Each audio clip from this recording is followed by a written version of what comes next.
Chapter 6 The Three Magic Gates.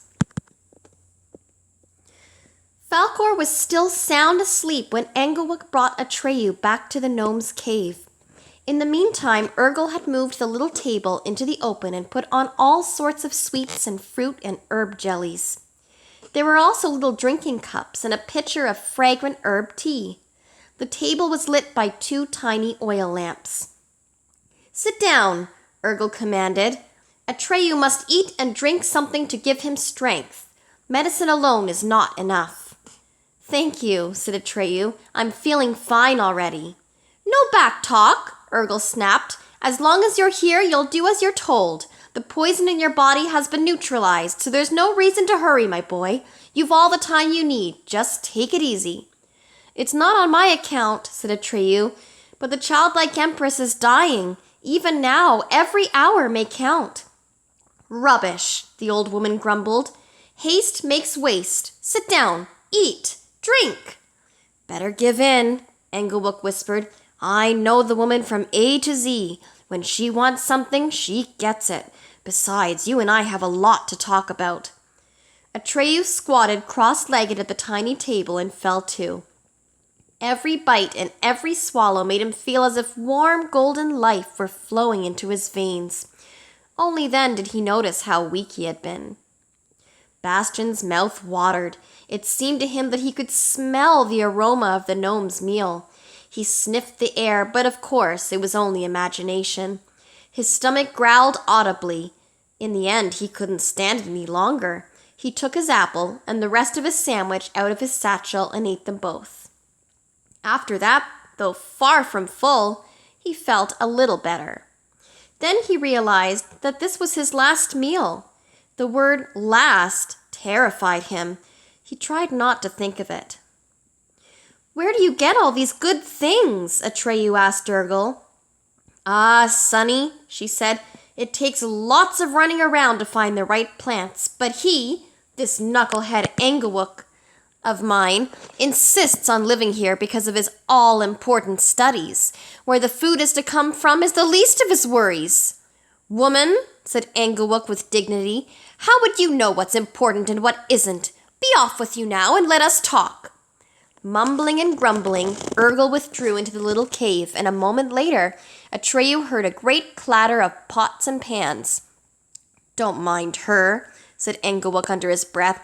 "She's a good old soul. She just needs something to grumble about now and then. Listen to me, Atreyu. I'm going to let you in on a few things you need to know about the Southern Oracle. It's not easy to get to Yulala.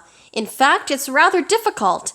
But I don't want to give you a scientific lecture. Maybe it will be better if you ask questions. I tend to lose myself in details. Just fire away." "All right," said Atreyu. "Who or what is Yulala?" Engelwick gave him an angry look. "Botheration!" he spluttered. "You're so blunt, so direct. Just like my old woman. Couldn't you start with something else?" Atreyu thought a while. Then he asked, "That big stone gate with the sphinxes, is that the entrance?" "That's better," said Engelwick. "Now we'll get somewhere. Yes, that gate is the entrance, but then come 2 more gates, and Yulala's home is behind the 3rd, if one can speak of her having a home. Have you yourself ever been with her?" "Don't be absurd," replied Engelwick, again somewhat nettled. "I am a scientist. I have collected and collated the statements of all the individuals who have been there, the ones who have come back, that is.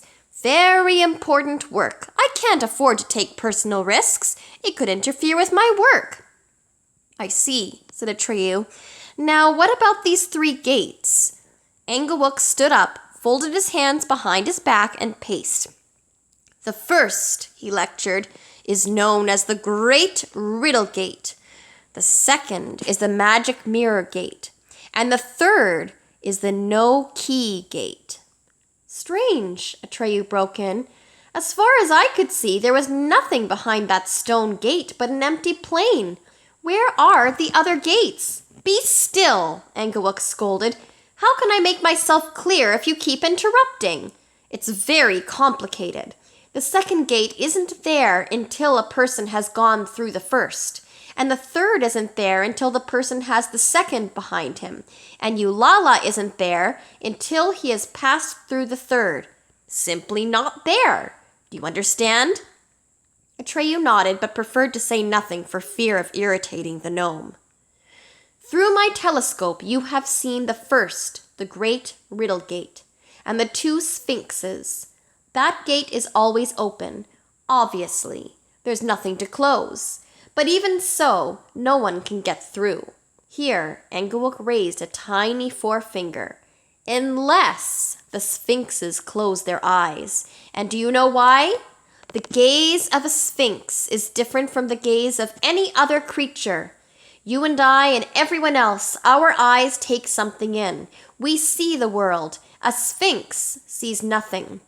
In a sense, she is blind, but her eyes send something out. And what do her eyes send out? All the riddles of the universe. That's why these sphinxes are always looking at each other. Because only another sphinx can stand a sphinx's gaze.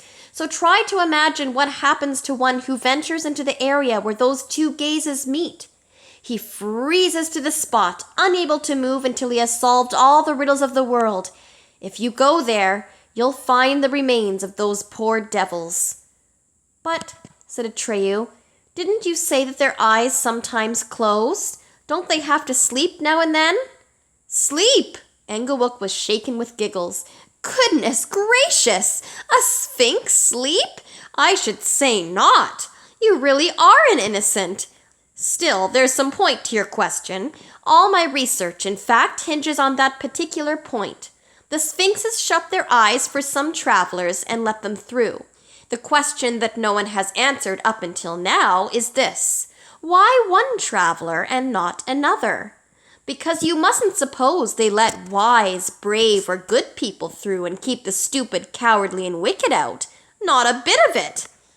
With my own eyes, I've seen them admit stupid fools and treacherous knaves, while decent, sensible people have given up after being kept waiting for months. And it seems to make no difference whether a person has some serious reason for consulting the oracle, or whether he's just come for the fun of it. Haven't your investigations suggested some explanation? Atreyu asked. Angry flashes darted from Engawuk's eyes. Have you been listening or haven't you? Didn't I just say that so far no one has answered that question? Of course I've worked up a few theories over the years. At first I thought the Sphinx's judgment might be guided by certain physical characteristics, size, beauty, strength, and so on. But I soon had to drop that idea. Then I toyed with numerical patterns. The idea, for instance, that 3 out of 5 were regularly excluded or that only prime-numbered candidates were admitted. That worked pretty well for the past, but for forecasting it was no use at all. Since then, I've come to the conclusion that the Sphinx's decision is based on pure chance and that no principle whatever is involved. But my wife calls my conclusion scandalous, unfantasian, and absolutely unscientific. Are you starting your old nonsense again? Came Urgel's angry voice from the cave. Shame on you! Such skepticism only shows that the bit of brain you once had has dried up on you. Hear that? Said Engawuk with a sigh. And the worst of it is that she's right. What about the childlike Empress's amulet? Atreyu asked. Do you think they'll respect it? They too are natives of Fantasia after all. Yes, I suppose they are, said Engawuk, shaking his apple-sized head. But to respect it, they'd have to see it, and they don't see anything. But their gaze would strike you, and I'm not so sure the Sphinxes would obey the childlike Empress. Maybe they are greater than she is. I don't know. Anyway, it's most worrisome. Then what do you advise? Atreyu asked. You will have to do what all the others have done. Wait and see what the Sphinxes decide without hoping to know why. Atreyu nodded thoughtfully. Urgel came out of the cave. In one hand she held a bucket with some steaming liquid in it, and under her other arm she was carrying a bundle of dried plants. Muttering to herself, she went to the luck dragon, who was still lying motionless, fast asleep. She started climbing around on him and changing the dressings on his wounds. Her enormous patient heaved one contented sigh and stretched. Otherwise, he seemed unaware of her ministrations. "Couldn't you make yourself a little useful?" she said to Engelwook as she was hurrying back to the kitchen, "instead of sitting around like this talking rubbish?" "I am making myself extremely useful," her husband called after her. "Possibly more useful than you, but that's more than a simple-minded woman like you will ever understand." Turning to Atreyu, he went on, "She can only think of practical matters. She has no feeling for the great overarching ideas." The clock in the belfry struck 3. By now, Bastian's father must have noticed, if he was ever going to, that Bastian hadn't come home. Would he worry? Maybe he'd go looking for him. Maybe he had already notified the police. Maybe calls had gone out over the radio. Bastian felt a sick pain in the pit of his stomach. But if the police had been notified, where would they look for him? Could they possibly come to this attic? Had he locked the door when he came back from the toilet? He couldn't remember. He got up and checked. Yes, the door was locked and bolted. Outside, the November afternoon was drawing to a close. Ever so slowly, the light was failing. To steady his nerves, Bastian paced the floor for a while. Looking about him, he discovered quite a few things one wouldn't have expected to find in a school. For instance, a battered old victrola with a big horn attached. God only knew when and by whom it had been brought here. In one corner, there were some paintings in ornate gilt frames. They were so faded that hardly anything could be made out. Only here and there, a pale, solemn-looking face that shimmered against a dark background. And then there was a rusty, 7-armed candelabrum still holding the stumps of thick wax candles, bearded with drippings. Bastian gave a sudden start, for looking into a dark corner, he saw someone moving. But when he looked again, it dawned on him that he had only seen himself reflected in a large mirror that had lost half its silvering. He went closer and looked at himself for a while. He was really nothing much to look at with his pudgy build and his bow legs and pasty face. He shook his head and said aloud, "No!" Then he went back to his mats. By then it was so dark that he had to hold the book up to his eyes. "Where were we?" Engelwook asked. "At the great Riddle gate," Atreyu reminded him. "Right. Now suppose you've managed to get through. Then, and only then, the second gate will be there for you, the magic mirror gate. As I've said, I myself have not been able to observe it. What I tell you has been gleaned from travelers' accounts. This second gate is both open and closed. Sounds crazy, doesn't it? It might be better to say neither closed nor open, though that doesn't make it any less crazy.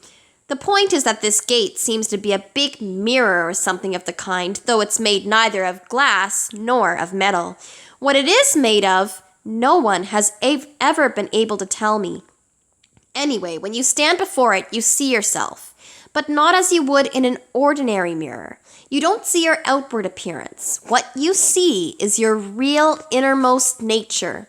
If you want to go through, you have to, in a manner of speaking, go into yourself."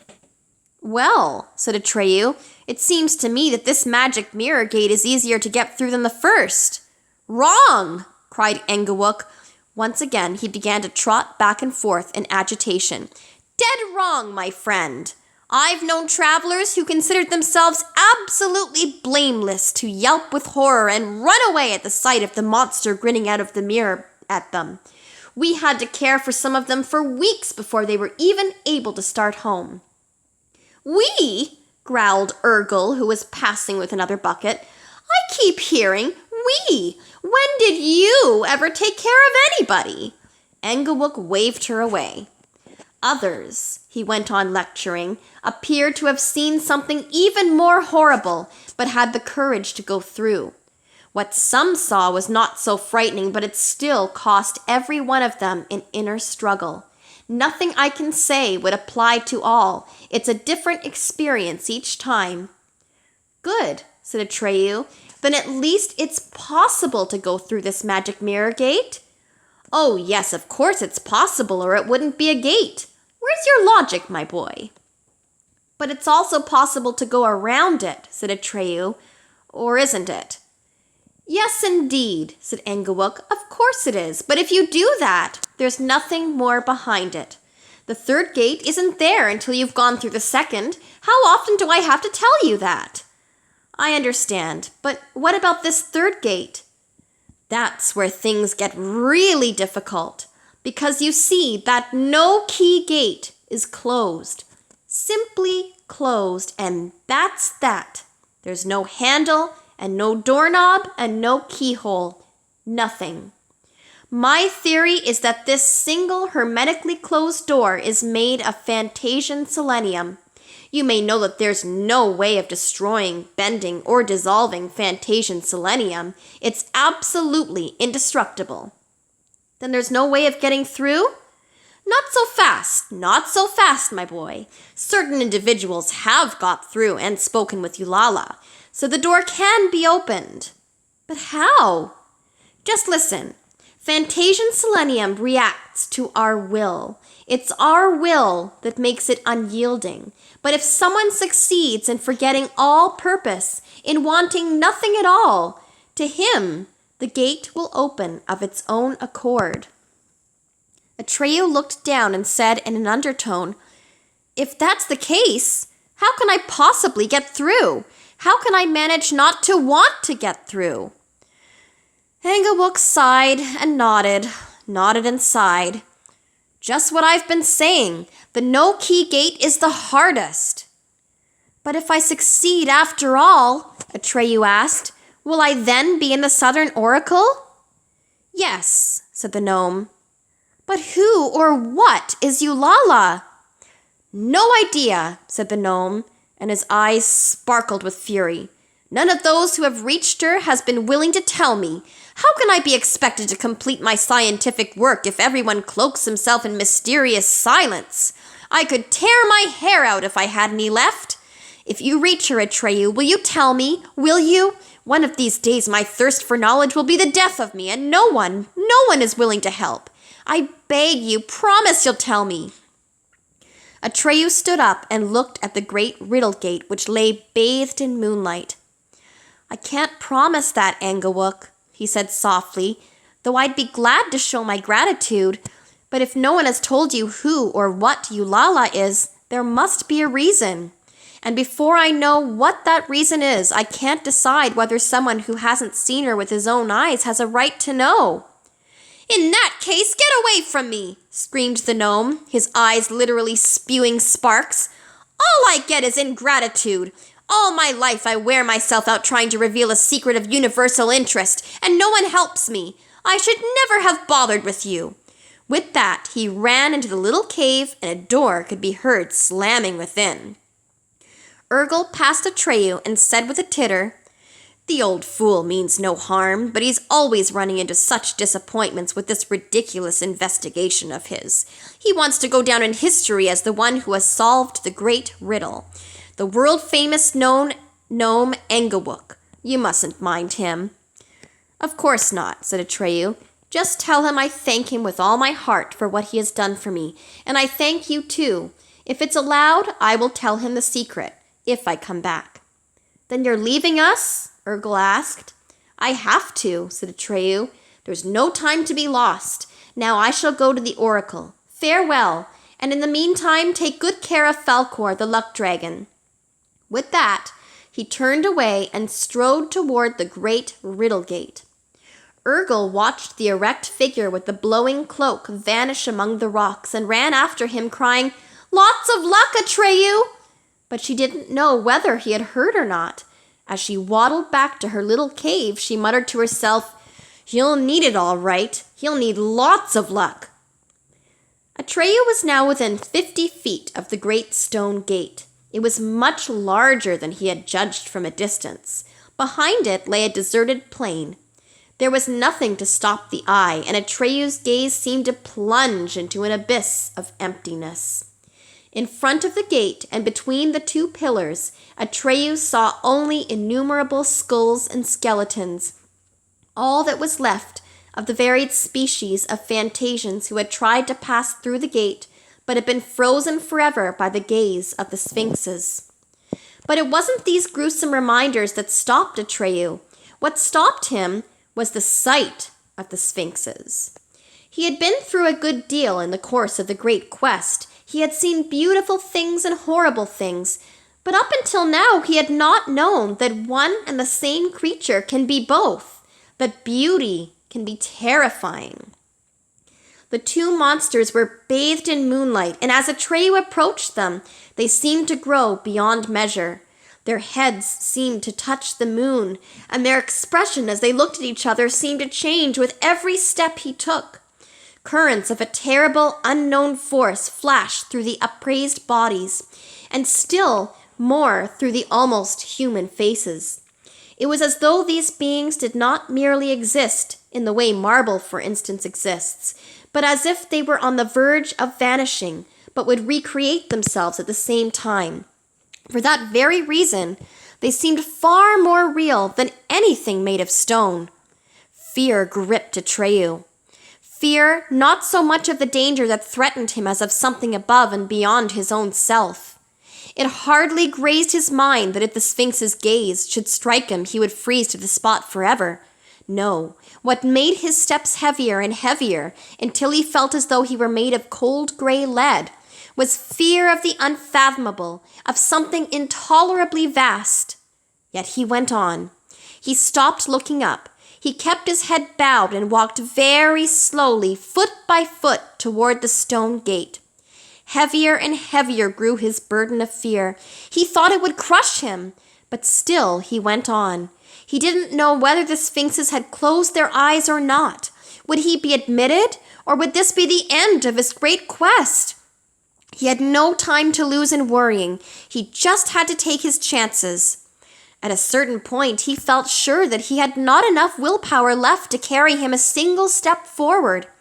And just then, he heard the echo of his footfalls within the great vaulted gate. Instantly, every last shred of fear fell from him, and he knew that whatever might happen, he would never again be afraid. Looking up, he saw that the great Riddle gate lay behind him. The Sphinxes had let him through. Up ahead, no more than 20 paces away, where previously there had been nothing but the great empty plain, he saw the magic mirror gate. This gate was large and round like a second moon, for the real moon was still shining high in the sky, and it glittered like polished silver. It was hard to imagine how anyone could pass through a metal surface. But Atreyu didn't hesitate for a moment. After what Engelwuk had said, he expected a terrifying image of himself to come toward him out of the mirror. But now that he had left all fear behind him, he hardly gave the matter a thought. What he saw was something quite unexpected, which wasn't the least bit terrifying, but which baffled him completely. He saw a fat little boy with a pale face, a boy his own age, and this little boy was sitting on a pile of mats reading a book. The little boy had large, sad-looking eyes, and he was wrapped in frayed gray blankets. Behind him, a few motionless animals could be distinguished in the half-light, an eagle, an owl, and a fox. And further off, there was something that looked like a white skeleton. He couldn't make out exactly what it was. Bastian gave a start when he realized what he had just read. Why, that was him! The description was right in every detail. The book trembled in his hands. This was going too far. How could there be something in a book that applied only to this particular moment and only to him? It could only be a crazy accident, but a very remarkable accident. Bastian, he said aloud, you really are a screwball. Pull yourself together. He had meant to say this very sternly, but his voice quavered a little, for he was not quite sure that what had happened was an accident. Just imagine, he thought, what if they've really heard of me in Fantasia? Wouldn't that be wonderful? But he didn't dare say it aloud. A faint smile of astonishment played over Atreyu's lips as he passed into the mirror image. He was rather surprised that he was succeeding so easily in something that others had found insuperably difficult. But on the way through, he felt a strange, prickly shudder. He had no suspicion of what had really happened to him. For when he emerged on the far side of the magic mirror gate, he had lost all memory of himself, of his past life, aims, and purposes. He had forgotten the great quest that had brought him there, and he didn't even know his own name. He was like a newborn child. Up ahead of him, only a few steps away, he saw the no-key gate, but he had forgotten its name and forgotten that his purpose in passing through it was to reach the Southern Oracle. He had no idea why he was there or what he was supposed to do. He felt light and cheerful, and he laughed for no reason, for the sheer pleasure of it. The gate he saw before him was as small and low as a common door, and stood all by itself, with no walls around it, on the empty plain, and this door was closed. Atreyu looked at it for a while. It seemed to be made of some material with a coppery sheen. It was nice to look at, but Atreyu soon lost interest. He went around the gate and examined it from behind, but the back looked no different than the front, and there was neither handle, nor knob, nor keyhole. Obviously, this door could not be opened, and anyway, why would anyone want to open it since it led nowhere and was just standing there? For behind the gate there was only the wide, flat, empty plain. Atreyu felt like leaving. He turned back, went around the magic mirror gate, and looked at it for some time without realizing what it was. He decided to go away. No, don't go away," said Bastian aloud. "Turn around. You have to go through the no-key gate." But then turned back to the no-key gate. He wanted to look at its coppery sheen again. Once more he stood in front of the gate, bending his head to the left, bending it to the right, enjoying himself. Tenderly he stroked the strange material. It felt warm and almost alive, and the door opened by a crack. Atreyu stuck his head through, and then he saw something he hadn't seen on the other side when he had walked around the gate. He pulled his head back, looked past the gate, and saw only the empty plain. He looked again through the crack in the door and saw a long corridor formed by innumerable huge columns, and further off there were stairs and more pillars and terraces, and more stairs and a whole forest of columns. But none of these columns supported a roof, for above them Atreyu could see the night sky. He passed through the gate and looked around him with wonderment. The door closed behind him. The clock in the belfry struck 4. Little by little, the murky light was failing. It was getting too dark to read by. Bastian put the book down. What was he to do now? There was bound to be electric light in this attic. He groped his way to the door and ran his hand along the wall, but couldn't find a switch. He looked on the opposite side, and again there was none. He took a box of matches from his trouser pocket. He always had matches on him, for he had a weakness for making little fires. But they were damp, and the first 3 wouldn't light. In the faint glow of the 4th, he tried to locate a light switch, but there wasn't any. The thought of having to spend the whole evening and night here in total darkness gave him the cold shivers. He was no baby, and at home, or in any other familiar place, he had no fear of the dark. But this enormous attic with all these weird things in it was something else again. The match burned his fingers and he threw it away. For a while, he just stood there and listened. The rain had let up, and now he could barely hear the drumming on the big tin roof. Then he remembered the rusty 7-armed candelabrum he had seen. He groped his way across the room, found the candelabrum, and dragged it to his pile of mats. He lit the wicks and the thick stubs, all 7, and a golden light spread. The flames crackled faintly and wavered now and then in the draught. With a sigh of relief, Bastian picked up the book.